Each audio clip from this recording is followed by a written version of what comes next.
Okay, this is the October 2022 P1 paper. This is question number 5. It's got a little bit of integration in it and some work involving gradients, tangents and normals in particular. Let's have a look at it and let's get started.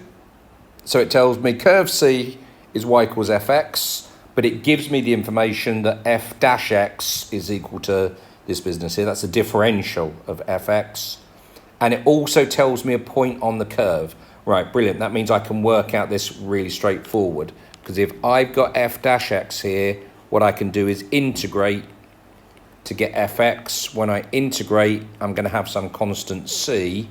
But the fact that I've got the point means I've got x equals 9 when y equals 8. So I can put that all in there and I'll be able to work out what c is. So that's my game plan. Let's actually go ahead and do it. So what did we say? We said part A, I've got the fact that f dash x is equal to 12 over root x plus x over 3 minus 4. So first of all, we need to make that into a form that I can integrate. So I'm not going to integrate yet. Keep it as f dash x. If I do it really slowly, I'll say is over x to the half first of all, plus x over 3 minus 4.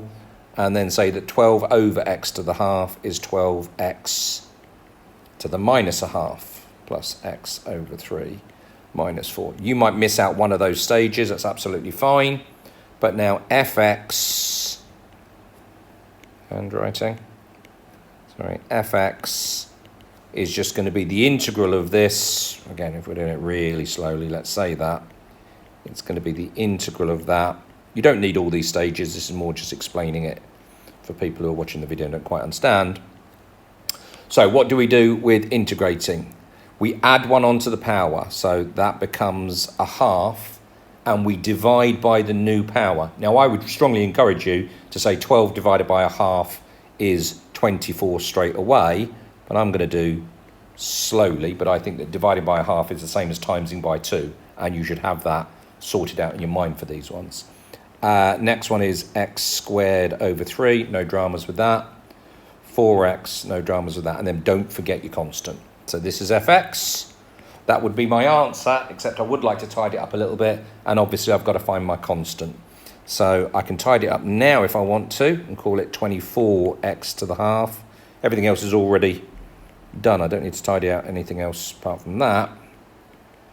But now I've got to use the fact that we've got that 0.98 there. So x equals 9, fx, y is equal to 8. But actually, if I'm doing that in terms of doing it properly, what I can do is I can say f9 equals 8.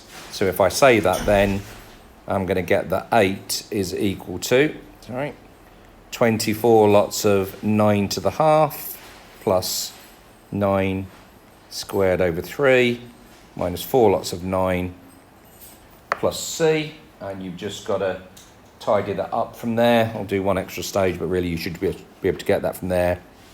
8 is equal to, what's 24 times 3? That's 72. We've got 81 over 3 here, and we've got 36 there. And then I'm just going to tell you, c works out to be equal to minus 83 over 2, apparently. So going back to what we just had here, I'm just going to keep it at the top of my screen so I can see it. fx then is equal to 24x to the half plus x squared over 3 minus 4x and then minus 83 over 2. So that's the actual answer for fx. That's the first part, part A.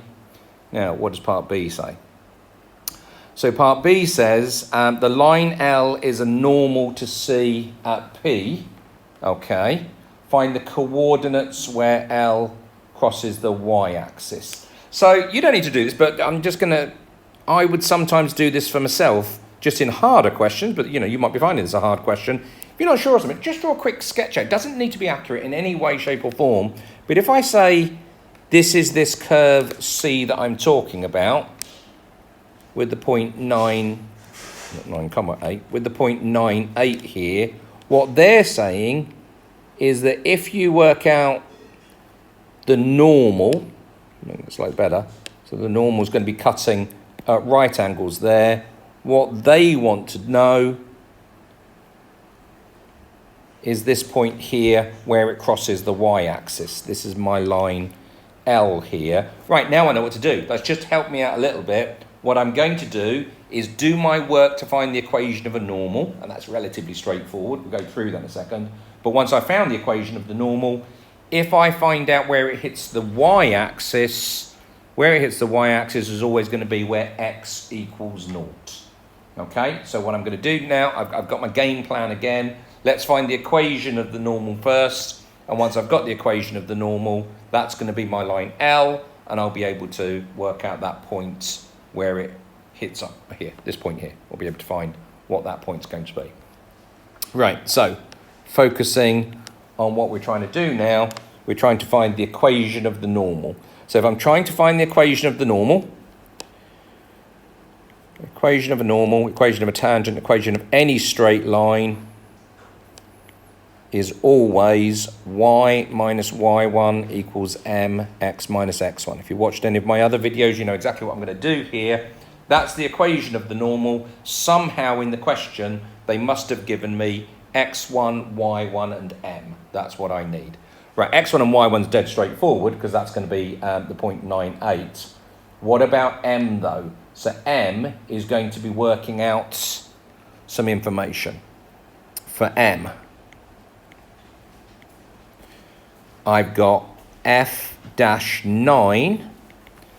F-9, if I put 9 into, now where's f-? I've got to have it all the way back there. 9 into my function, I'm going to have 12 over root 9. You might need to just go back and look at the question for this. 12 over root 9 plus 9 over 3 minus 4. That all works out to be equal to 3. Now be careful. That's the gradient there. Okay, putting 9 into the gradient function will give me the gradient there, give me the gradient of the tangent. I want the gradient of the normal. So for m, gradient of normal is equal to minus 1 over that. So now, for my y minus y1 equals mx minus x1, I've got what I want. I've got x1, y1, and m. I always tend to do this when I'm doing the videos. I don't necessarily do it when I'm doing my own work here, just so I don't make any mistakes. That's 9, that's 8, that's minus 1 over 3. That's a nice little summary for somebody marking your work to see, in case we've made a mistake, which we all do at various different times. At least I might get some method marks for going through and doing this. So I'm now going to do y minus y1 equals mx minus x1. So that's going to be y minus 8 equals minus 1 over 3 x minus 9. And hopefully I don't make any copying errors because I've shown some of the working out as we're going through and doing that bit there. As I say to people on these videos then, don't mess around with this, just multiply everything by 3, okay? We've quite often got a fraction as m here, and I don't want you multiplying out the bracket or anything silly like that. No, just multiply everything by 3, which means I'm going to get 3y minus 24 on that side. And if I've multiplied by 3 on that side, the third disappears. Now tidy up 3y minus 24 equals minus x plus 9. Rearrange all that. That's going to give me 3y plus x minus 33 equals 0. You can sort of hear me hesitating in my voice here. Do they want it as y equals mx plus c? Do they want it as ax plus by plus c equals 0? Well, they don't want any of those things because they didn't actually ask me for the equation. They're just asking me, I've just reminded myself, for that point up there. So all I need to do is I need to understand that that's when x equals 0. So for point x equals 0, so I'm going to get 3y minus 33 equals 0 because the x is gone. So y works out to be 11, so the actual coordinate then is equal to naught, oops, handwriting, is equal to 0.11. Okay, it's a nice question that. Hopefully that makes sense to you all.